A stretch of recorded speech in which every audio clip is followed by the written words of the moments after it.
सुरुमा के छ तीनवटै V1 V2 V3 cut cut cut काट्नु काट्यो काटेको तर अर्थ बेग्लै भयो सिट स्याट स्याट V1 मा सिट स्याट V2 र V3 एउटै छ सिट स्याट स्याट बस्नु बस्यो बसे सी स सेट सी भनेको देख्नु अथवा भेट्नु स भनेको देख्यो भेट्यो सिन भनेको देखेको भेटेको यहाँ तीनवटै रूपहरू अलग छन् V1 V2 र V3 बिल्कुल अलग छन् यस्ता इरेगुलर भर्बहरूलाई हामीले याद गर्नै पर्छ यिनीहरूको कुनै रूप अथवा नियम हुँदैन यिनीहरू कहिले V1 अलग हुन्छ कहिले V2 अलग हुन्छ कहिले सबै एउटै पनि हुन्छ त्यसैले यस्ता इरेगुलर भर्बहरूलाई हामीले याद गर्नै पर्छ जबसम्म धेरै भन्दा धेरै अंग्रेजी भोकाबुलरी र यस्ता प्रकारका भर्बहरू हामीले याद गर्दैनौं तबसम्म साधारण अंग्रेजी बोल्न र बुझ्न मुस्किलै पर्छ छिटो छरितो अंग्रेजी सिक्न चाहनुहुन्छ भने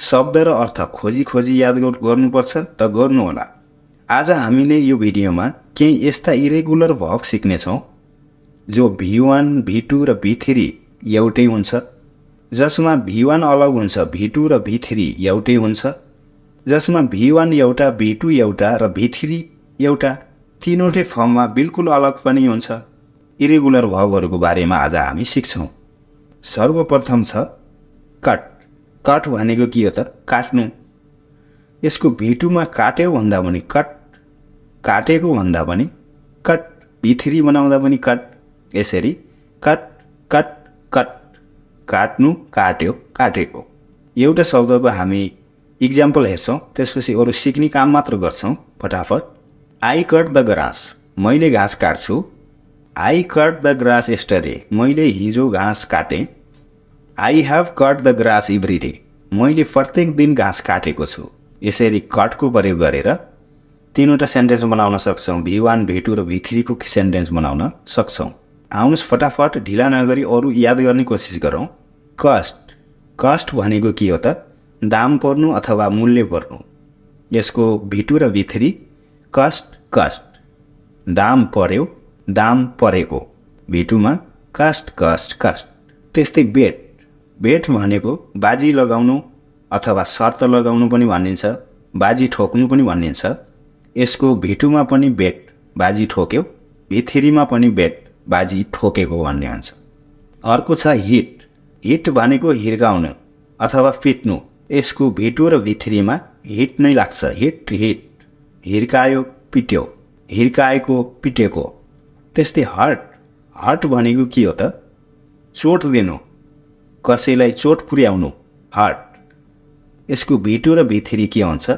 हर्ट नै हुन्छ हामीले याद गर्नुपर्छ त्यस्तै सुट सुट भनेको के हो त बन्द गर्नु बन्द गर्नु बन्द गर्यो बन्द गरेको यसको V2 र V3 सुट नै हुन्छ त्यस्तै लेट लेट लेट लेट अनुमति दिनु अनुमति दियो अनुमति दिएको कसैलाई काम गर्ने अनुमति दिनु यसलाई के भनिन्छ लेट भनिन्छ यो V2 र V3 लेट नै लाग्छ पुट पुट पुट राख्नु राख्यो राखेको पुट राख्नु यस्तै गरेर हामीहरू तीनवटै एउटै लाग्नेलाई हेरौं अर्को छ फास्ट फर्म र थर्ड फर्म V2 र V3 एउटै हुने अलिकति हेरौं लस लस भनेको के हो त नेपालीमा हराउनु अथवा गुमाउनु लस भयो घाटा भयो भन्छौं नि लस भनेको हराउनु V2 र V3 बनाउँदा लस्ट लस्ट हराएको अथवा गुमाएको शूट भनेको गोली मार्नु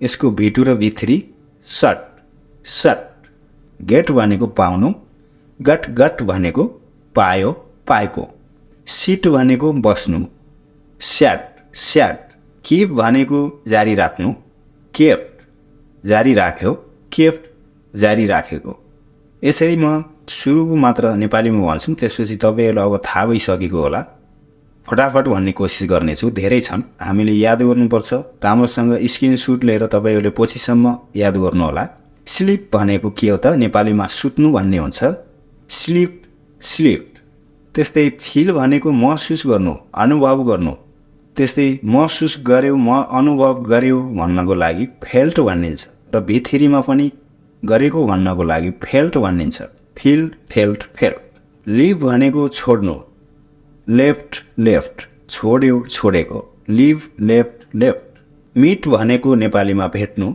मेट मेट, मिट मेट मेट। बाई भनेको किन्नु, बाई बौथ बौथ। ब्रिङ भनेको ल्याउनु, ब्रिङ ब्राउथ ब्राउथ। थिङ्क भनेको सोच्नु, थिङ्क थक थक। क्याच भनेको समात्नु, क्याच क्याच क्याच। त्यस्तै टेक भनेको सिकाउनु, टेक टाट टाट।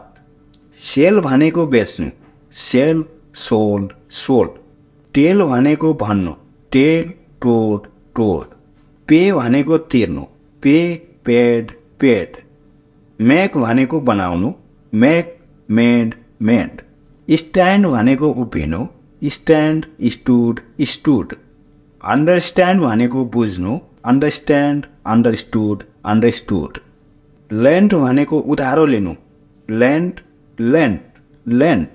त्यस्तै सेन्ड भनेको पठाउनु, सेन्ड सेन्ड सेन्ड। स्पेन्ड भनेको खर्च गर्नु, स्पेन्ड स्पेन्ड स्पेन्ड। बुइल्ड भनेको निर्माण गर्नु, बुइल्ड बुइल्ड बुइल्ड। फाइन्ड भनेको पत्ता गर्नु अथवा फेला पार्ने, फाइन्ड फाउन्ड फाउन्ड। ह्याभ भनेको सँग छ, ह्याभ ह्याड ह्याड। हियर भनेको सुन्नु, हियर हियर्ड हियर्ड। रिड भनेको पढ्नु, रिड रेड रेड। से भनेको भन्नु, से सेड सेड। यी के भयो त V2 र V3 लाग्ने हामीले याद गऱ्यौँ। अब V1 अलग, V2 अलग र V3 बिल्कुल अलग, तीनवटै फर्महरू अलग भएको अलिकति हेर्छौँ। जस्तो ड्राइभ भनेको हाँक्नु, गाडी चलाउनु, ड्राइभ। गाडी चलायो, drove, drive drove driven. Ride, ride भनेको सवार गर्नु, राइड रोड रिडन। त्यस्तै उठ्नु, राइस भनेको उठ्नु, राइस रोस रिसन। राइट भनेको लेख्नु, राइट रोड राइटन। त्यस्तै गिभ भनेको दिनु, गिभ गेभ गिभन। टेक भनेको लिनु, टेक टुक टोकन। गो भनेको जानु, गो वेन्ट गन। ड्रिङ्क भनेको पिउनु, ड्रिङ्क ड्र्याङ्क ड्रङ्क। इट भनेको खानु, इट एट इटन। सी भनेको देख्नु अथवा भेट्नु, सी स सिन। यसरी हामी थुप्रै याद गर्दै जानुपर्छ बिस्तारै बिस्तारै।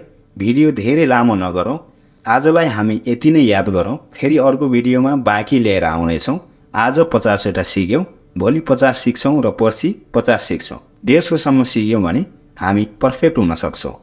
यसै गरेर याद गर्ने कोसिस गर्नुहोला। कतिसम्म याद गर्नुभयो, भवलाई चाहिँ तपाईँले धेरै फोकस गरेर याद गर्ने कोसिस गर्नुहोला। जति धेरै भव सिक्यो त्यति तपाईँलाई बोल्न सजिलो हुन्छ। हेल्पिङ भव र मेन भवको बारेमा तपाईँलाई टोटली थाहा भइसक्यो भने फर्र बोल्न सक्नुहुन्छ। हवस् त, धन्यवाद। जय नेपाल।